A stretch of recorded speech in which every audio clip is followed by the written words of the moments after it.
Salam alaikum wa rahmatullah. Donc on va revoir, donc continuer sur les fondations. Donc on a vu hier, on a vu donc la détermination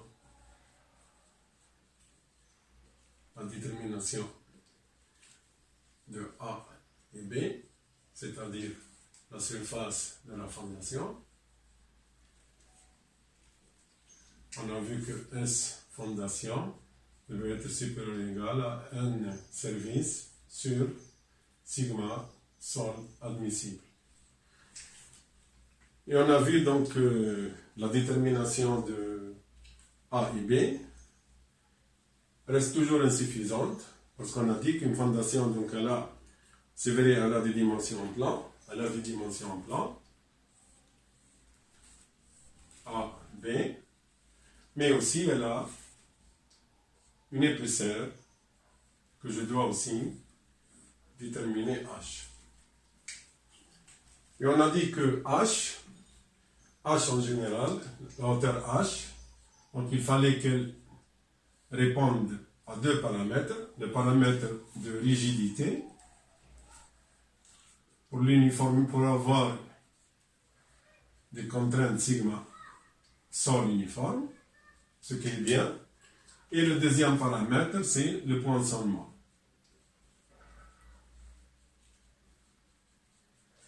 Ok. Donc à partir de ces deux paramètres, il va falloir donc déterminer a priori quelle serait la hauteur H nécessaire pour répondre à deux conditions, la condition d'uniformité des contraintes et la condition de poinçonnement de la semelle. Donc si je résume, donc j'ai mon poteau, j'ai mon fondation et j'ai le sol. Donc elle repose sur le sol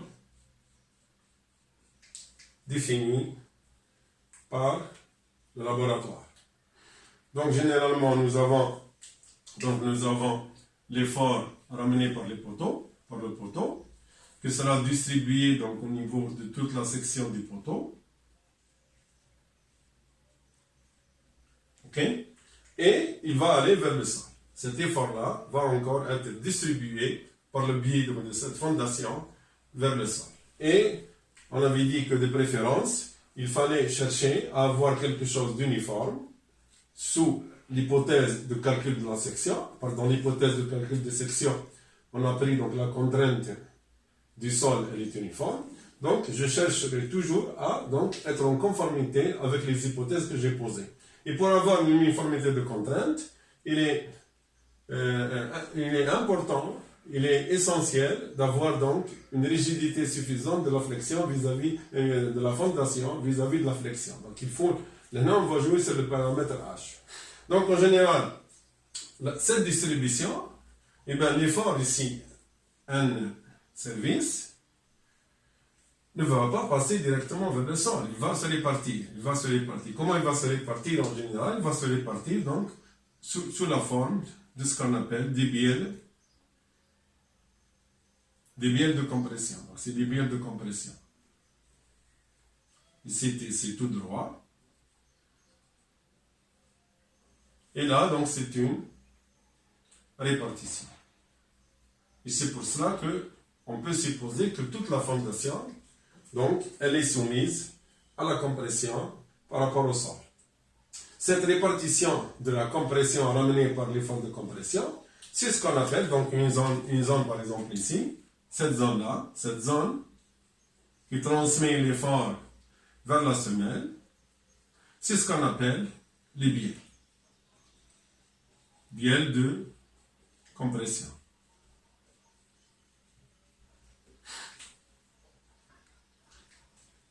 Ces bielles en général, ici nous sommes en face d'un matériau, donc l'effort dans le poteau va passer à travers un autre objet qui est plus important en dimension, et automatiquement donc l'effort va se répartir dans cet objet. En général, les études en général ont montré que l'inclinaison de la bielle ici, l'inclinaison en général, les études, on a démontré qu'on ne peut pas, généralement cet angle θ restera toujours supérieur ou égal à 30 degrés. Donc jamais en deçà, jamais une inclinaison plus importante. Toujours le minimum d'inclinaison des bielles est défini à un angle θ égal à 30 degrés. Théoriquement, en général, des fois, théoriquement, on le définit comme étant un angle de 45 degrés. 45 degrés. On peut supposer que c'est un angle de 45 degrés. Donc de 45 degrés. 45 degrés. Donc, en général, il se situe dans cette zone-là. Il se situe dans cette zone-là. À travers ici, donc, à travers les bielles de compression, je peux donc utiliser ces mécanismes de bielle et essayer donc de supposer que, par exemple, au maximum, je vais avoir une bielle donc inclinée à 30 degrés. Donc, si ma bielle est inclinée à 30 degrés, qu'est-ce qui va se passer? Donc, au niveau de ma fondation, qu'est-ce qui va se passer ici? Donc, je vais avoir ma fondation. Je vais avoir ma fondation. Et je vais avoir les bielles inclinées à 30 degrés. Donc, si je veux que je n'ai pas une partie de la fondation en dehors de la bielle, donc je vais limiter la fondation à une utilisation optimale vis-à-vis de la bielle. C'est-à-dire que je n'aurai pas de partie de fondation en dehors de la bielle. Je vais faire la même chose ici. Donc ce sera toujours 30 degrés. C'est le maximum. Au-delà, il n'y a plus de bielle. Donc au-delà, je n'ai plus de béton comprimé. Je vais avoir, si ma fondation avait plus de dimensions, et bien ici, je vais avoir une flexion. Et je ne vais plus avoir de bielle de compression ici. Donc, je vais me limiter à avoir une possibilité limite de tirer le paramètre H d'une performance optimale en tenant compte de la limite des bielles. C'est-à-dire que j'utilise ma fondation uniquement dans la zone où il y a des bielles de compression. Et je peux trouver ici une relation. Ici, c'est ce que je cherche là. Donc c'est H, c'est ce que je cherche. Ici, nous avons, c'est la distance. J'ai ici grand B, ici c'est petit b. Donc je vais avoir c'est grand B moins petit b divisé par 2, de part et d'autre. Et en plus de ça, généralement dans une fondation, nous avons les armatures, nous avons la nappe d'armature qui va être ici. Ça c'est les armatures.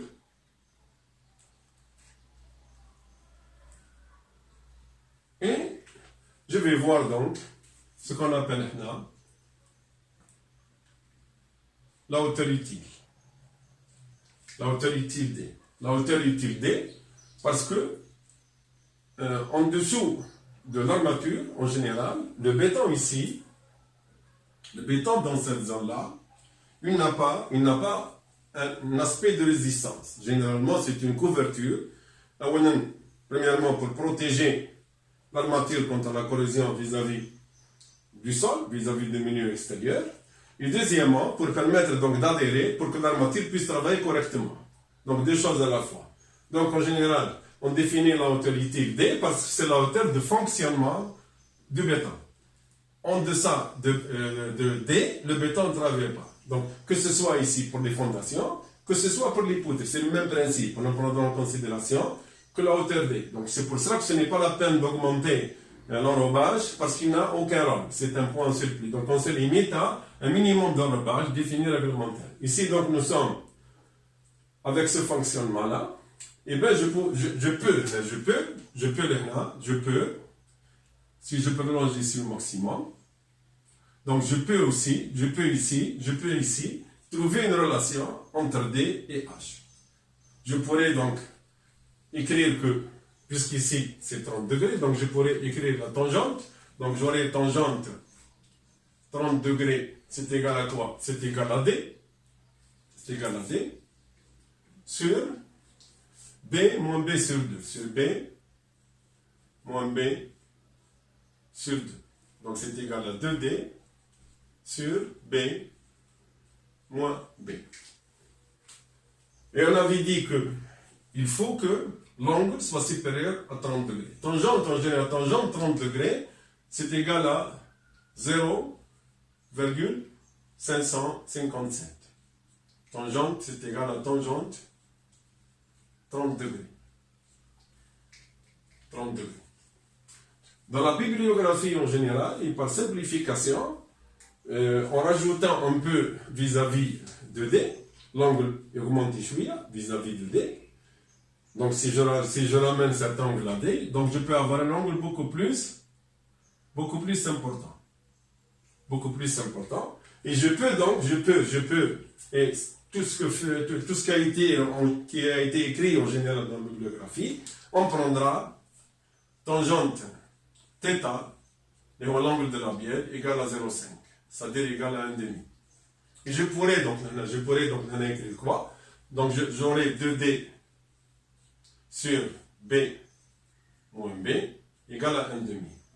Ce qui implique que D est égal à B moins B sur 4. C'est la fameuse formule du dimensionnement décimètre. En général, cette formule, donc elle est basée sur la méthode Débye, et en même temps, pour ne pas avoir de section de fondation en dehors de la zone Débye. Donc là, je reviens à dire que ici, donc, j'ai la limite au niveau bielle, j'ai la limite au niveau bielle, voilà, c'est la limite au niveau bielle, donc c'est les limites au niveau bielle. Donc généralement, je n'ai pas une partie qui sort de la bielle. Généralement, c'est la limite des bielles. Ici, donc, tout le béton est comprimé. Donc, je suis sûr, puisque c'est des bielles, donc, c'est des bielles de compression. Donc, en général, tout le sol est soumis presque à une contrainte uniforme. La semelle devient infiniment rigide. Donc, le sol devient complètement, si je vois la contrainte au niveau sol, j'aurai à peu près cette contrainte-là. Bon, linéaire, mais presque linéaire. Donc, j'assure dans la première condition de rigidité. Et secondo, je n'ai pas un effet de poinçonnement, parce que le poinçonnement existe au-delà des bielles. Si je suis ici, par exemple, si comme avant j'avais dit, si j'augmente au-delà de la bielle, si je prends des dimensions au-delà de la bielle, si par exemple ma fondation fait ça, elle sort de la bielle, et bien dans ce cas-là, l'uniformité reste à vérifier, et je peux avoir un poinçonnement, donc je peux avoir un poinçonnement, le poteau va sortir, va pénétrer au niveau de la fondation, il va sortir au niveau de la fondation, et j'aurai donc le phénomène de poinçonnement. Donc là, par la méthode, en utilisant la méthode des bielles pour le dimensionnement, automatiquement, j'évite le poinçonnement. Donc, si on fait un dimensionnement par condition des bielles, c'est comme si on a vérifié deux choses. C'est comme si, donc, qu'on a vérifié. Donc, on a vérifié. C'est comme si on a vérifié. On a vérifié les deux choses. On a vérifié l'uniformité des contraintes, c'est-à-dire fondation rigide, et en même temps, on a vérifié le poinçonnement. Le poinçonnement, donc, n'existe pas. Le poinçonnement n'existe pas. Donc ça, a priori, c'est un dimensionnement pour déterminer le D. À partir de D, je dois déterminer la hauteur H totale. En général, la partie qui reste ici, c'est la partie, comme j'ai dit, c'est la partie d'enrobage qui sert à la fois d'adhérence et de protection de l'armature. En généralement, nous sommes dans un sol, nous sommes dans le sol, donc ce n'est pas un milieu peine visible, c'est un milieu soit préjudiciable, soit très préjudiciable. C'est-à-dire que la corrosion des armatures, elle va avoir lieu, soit elle sera rapide, bien sûr si le sol fait du sel ou fait d'autres acides ou et elle sera plus ou moins lente si le sol est sain. Donc maintenant, il faudrait bien faire attention, parce que il faut pas utiliser des fondations et ne pas tenir compte de tout ce qui est donc corrosion. Donc là, je suis dans deux milieux, je suis systématiquement dans deux milieux, soit que je suis préjudiciable, soit que je suis très préjudiciable. Et là, donc, je suis obligé de tenir compte. Et bien, je prendrai en général, on peut prendre une distance d'enrobage de l'ordre de 5 cm. Elle est largement suffisante. Donc, j'aurai H en général, c'est égal à D plus 5 en centimètres. L'équation est en centimètres. Donc ça, à peu près, c'est... Donc maintenant, je sais, si j'ai une fondation, je peux donc déterminer quelle est la dimension de cette fondation, y compris le A, y compris le B, et y compris le H.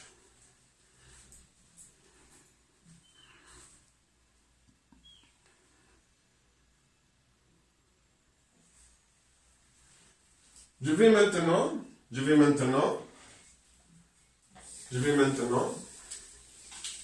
traiter dans le cas où, généralement ça c'est une donnée universelle, mais dans le cas où le sol est rocheux, si vous avez un site rocheux, si le sol est de la roche, en général, il a un très bon comportement, donc un bon comportement vis-à-vis de la compression du sol et de la fondation. Et dans ce cas-là, en général, on préfère ne pas aller vers les 30 degrés. On préfère aller vers le maximum de 45 degrés. On préfère aller vers un angle de 45 degrés. On préfère aller dans un angle de 45 degrés. Donc, quand le terrain est rocheux. Quand le terrain, si vous avez un terrain rocheux. Si vous avez un terrain rocheux, l'angle en général de la bière ne va pas très loin parce que le sol est très très rigide et on peut se contenter de 45 degrés. Et là, nous allons avoir la même chose, c'est le même principe, c'est toujours D sur la tangente sur B moins B égale à tangente 45 degrés. Donc il faut qu'il soit supérieur. Il faut qu'il soit supérieur ou égal en général. Et là, nous allons voir tangente est égal à 1. Et donc, tangente est égal à 1, B sur 2, je m'excuse. Donc tangente alpha, tangente 45 est égal à 1. Et le D ici, il faut qu'il soit supérieur ou égal à B moins B sur 2. Ok. Donc ici, nous sommes dans deux situations. Si le sol n'est pas rocheux, on prendra donc un angle allant vers les 30 degrés avec un coefficient, avec une tangente égale à 2. Donc on aura un demi, donc on aura le quart de B sur B. Et dans le cas où les sols est rocheux, donc généralement la fondation travaille avec une bielle beaucoup plus rétrécie et on a tendance à aller vers un D qui est égal à B moins B sur 2 parce que le sol est très très dur. Alors, concernant le sol, donc nous avons deux types de sols, il faut raisonner à partir de ces deux sols-là. Je vais maintenant parler des dimensions de la fondation. Comment choisir A et B. Donc si vous avez déterminé vous avez votre poteau au départ de dimension A et B, et vous allez donc le fonder. Donc vous avez déterminé ensuite après la fondation, grand A, donc grand A et grand B. Donc ici vous avez deux valeurs, donc petit a, petit b, c'est la section du poteau. Et vous avez grand A, grand B, c'est la section de la fondation. Donc je sais que nous avons déterminé SF qui est égal à A fois B, qui est égal à NS, l'effort de service, sur sigma sol admissible. Maintenant, comment choisir A et B? En général, on peut le faire carré, ce n'est pas un problème. On peut prendre A égale à B égale racine carrée de SF. Ce n'est pas un problème. On peut le faire Parce qu'en général, les dimensions des poteaux sont plus ou moins rapprochées. Pour un poteau circulaire, c'est la même chose. Pour un poteau, si vous avez une fondation, si vous avez un poteau circulaire, eh bien, ce n'est pas la peine de faire une fondation circulaire, parce que ça va coûter, ça va chiffrer, en temps d'exécution, on n'en a pas besoin. Elle est sous le sol. Notre intérêt, c'est que le sol puisse supporter la charge ramenée par le poteau. Donc, ici aussi, on peut faire aussi une fondation, carrée, sans problème. On peut faire une fondation carrée. Donc, ici, on aura A égale à B, égale racine carrée de la surface. Donc, on peut le faire. Vous allez me dire comment on va prendre pour dimensionner A et B. Eh bien, on peut prendre le carré circonscrit. On peut le prendre. Ce n'est pas un problème. C'est pas faux. On peut le faire. On peut prendre aussi le carré inscrit. Mais c'est plus... ça va donner des hauteurs beaucoup plus importantes. Je préfère utiliser le carré circonscrit, c'est mieux. Donc on prendra, donc le A et le B sera le diamètre, sera donc A. Donc je vais avoir A égale à B égale phi, le diamètre du poteau. Et je vais utiliser ça dans mon approche pour déterminer le H. Je peux aussi avoir un poteau carré, donc je l'utilise directement. Mais des fois, vous avez des poteaux. Par exemple, dans le cas où vous avez un poteau rectangulaire, très rectangulaire, avec des dimensions extrêmes. Par exemple, vous avez A et vous avez le B qui est important. A et B. On sait tous que, généralement, D, c'est égal à, supérieur ou égal à, B moins petit b sur 4 dans cette direction. Il faut que je tienne aussi compte de l'autre direction. Dans l'autre direction, D, ce sera supérieur ou égal aussi à A moins A sur 4. Et bien sûr, je vais utiliser le maximum. Donc si, dans le cas d'un poteau rectangulaire, j'utilise une semelle carrée, donc ce n'est pas un problème du point de vue sol, mais du point de vue D, elle sera beaucoup plus importante. On aura la condition D, elle sera beaucoup plus importante, parce que A est petit devant B. Avec A égale à B, donc cette condition, elle sera beaucoup plus importante. Et on va avoir un D beaucoup plus important. On va prendre ce D-là. Donc je préfère raisonner un peu mieux pour pouvoir donc diminuer les quantités. Généralement, on va utiliser un rapport ce qu'on appelle homothétique. On va utiliser le rapport A sur B. Je vais utiliser le rapport A sur B. Je mettrai que A sur B, au niveau du poteau, c'est égal à grand A sur grand B. J'utilise ce rapport-là. Je vais avoir, si A égale à B, je vais avoir grand A égale à grand B. Je vais utiliser ça comme référence.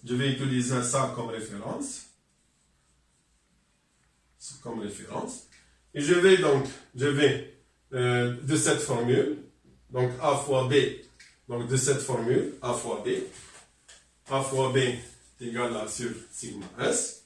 Je peux donc développer, donc ici je vais avoir B, ici ça va me donner B, égal à petit a, grand A fois B, divisé par A, petit a. Ok. Et je vais utiliser ça ici, donc j'aurai A au carré, multiplié par B sur A égale à N S sur sigma S admissible. Et je vais calculer A par cette condition-là. Je vais donc avoir A est égal à racine carrée de B sur A multiplié par NS sur sigma S. Et ensuite, je calcule B qui est égal à A multiplié par B sur A. Okay. Donc, je peux utiliser cette méthodologie. Quel est l'avantage de cette méthodologie? C'est-à-dire, j'optimise le D. Le D sera optimisé. Donc, c'est-à-dire le H sera optimisé. Si j'utilise une fondation carrée, et bien là, je ne vais pas avoir une optimisation, je vais avoir cette valeur-là, elle sera très très importante. Donc, de préférence, il faut optimiser.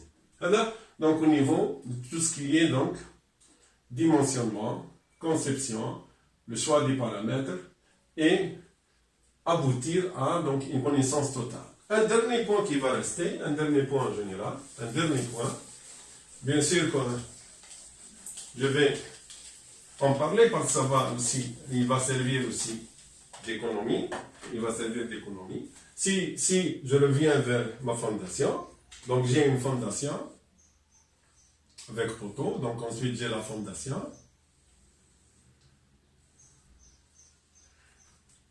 Donc l'inconvénient de la méthode des biais, c'est que H, il est plus ou moins important.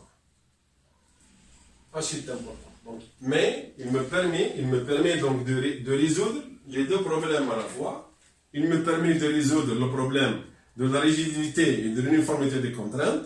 Et il permet aussi de me résoudre le problème du poinçonnement. Donc je n'ai ni poinçonnement, ni une semelle flexible. Bien sûr, comme j'avais parlé avant, j'ai dit que les biais vont aller, donc je vais avoir des compressions. Je vais avoir des compressions, des lignes de compression ici. Je vais avoir des lignes de compression ici, comme ça. Ensuite, droite ici. Et de la même façon, dans l'autre zone. OK. Et on peut voir ici, donc, ici, c'est des lignes de compression. Vous avez donc des compressions ici. C'est ce qu'on appelle des biais de compression. Et on peut voir qu'une partie de la fondation, elle n'est pas soumise à la compression. Une partie ici, cette partie-là, je peux voir que dans cette zone, et dans cette zone, généralement, je n'en ai pas besoin. Parce qu'elles ne sont pas soumises à la compression. Elles ne travaillent pas dans le transfert de l'effort vers le sol. Dans le transfert de l'effort vers le sol, et bien ces parties-là ne travaillent pas. Et donc pour économiser un peu, et bien je vais les enlever. Pour faire un peu d'économie, je vais à partir de ce point-là, jusqu'à une certaine hauteur ici, et je vais tronquer, je peux tronquer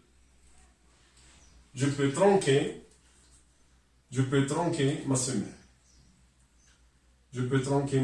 Et je vais économiser un peu, donc je vais réduire tout ça. Donc je vais économiser un peu, parce que c'est des zones qui ne travaillent pas. Je vais économiser un peu. Ok? Je vais économiser un peu. Mais, toujours est-il, il va falloir déterminer cette dimension H1. H1, et ici nous avons H en général. Ce H1 en général, c'est une utilité pour ce qui est de l'armature. Dans les fondations, nous allons avoir des armatures qui vont donc reprendre l'effort de traction qu'on verra après. On verra plus tard comment donc déterminer le ferraillage. Donc je vais avoir des armatures qui vont venir ici. Et ces armatures-là, en général, dans la plupart des cas, je peux calculer est-ce qu'il y a un nécessité d'ancrage ou non, mais dans la majorité des cas, ce n'est pas la peine de calculer l'ancrage. Généralement, on le fait. On le fait l'ancrage. Généralement, on le fait. On ancre les armatures à l'intérieur du béton pour quand il y a traction, elles ne sortent pas. Parce qu'elles vont être soumises à un effort de traction dans cette direction-là. OK. Et pour pouvoir, donc H1, c'est une condition en général qui est constructive. Généralement, on peut prendre cette hauteur-là, bien sûr en tenant compte de l'armature. Généralement, l'armature, on peut prendre ici une distance ici par rapport à la 2. Donc, je pourrais écrire que H1, généralement, c'est égal à 6 fois le diamètre, c'est égal à 6 fois phi. Et je rajoute encore plus 6 cm. Donc ici, je vais avoir phi en centimètres. Je peux donc utiliser cette méthodologie. Je vais prendre 6 fois le diamètre pour l'angle du mandrin. Le mandrin, le rayon ici, le mandrin.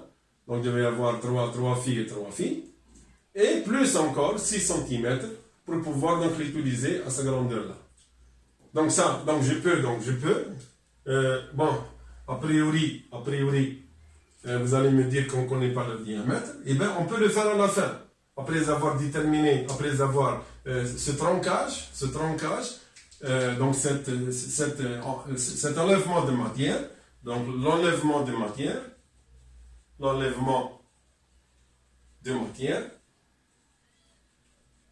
il peut se faire à la fin, parce qu'au départ, je n'en ai pas besoin. Je calcule avec le D. Le calcul, il est fait avec le D. Donc, je n'ai pas besoin de déterminer au départ combien elle sera. Mais après avoir calculé mes armatures, après avoir déterminé phi de l'armature, eh bien, je peux dans ce cas-là déterminer le H1 et faire un plan de coffrage avec le H1. Donc, généralement, si par exemple vous avez des diamètres, si phi par exemple est égal à 14 mm, et bien vous allez avoir 6 fois 14, ce sera 8,4, plus 6, donc ce sera 14,4. Donc, on peut prendre par exemple H1 égale à soit 15 à 20 cm. Ok. Sauf que le problème qui se pose ici, ce n'est pas toujours vrai pour le béton. Parce que le béton, surtout quand vous avez un béton qui est de classe de plasticité haute. Si vous avez un béton, par exemple, de classe S4, c'est-à-dire fluide, ou bien très plastique, eh bien, ce sera difficile à réaliser ça. Donc, il va falloir toujours augmenter cette hauteur, pour pouvoir réaliser. Sinon, elle sera réalisée dans sa totalité. Surtout dans le cas de semelles isolées, ce n'est pas vraiment grave, c'est une quantité qui est minime, donc ce n'est pas la peine de le faire pour les fondations isolées. On peut faire ça par exemple dans le cas des fondations filantes, mais toujours utile, il faut toujours faire attention quant à la classe du béton que j'utilise. Voilà. Donc je vous remercie pour votre attention pour cette deuxième séance. Donc la prochaine fois je vais entamer donc tout ce qui est calcul et disposition de ferragage. Assalamu alaikum.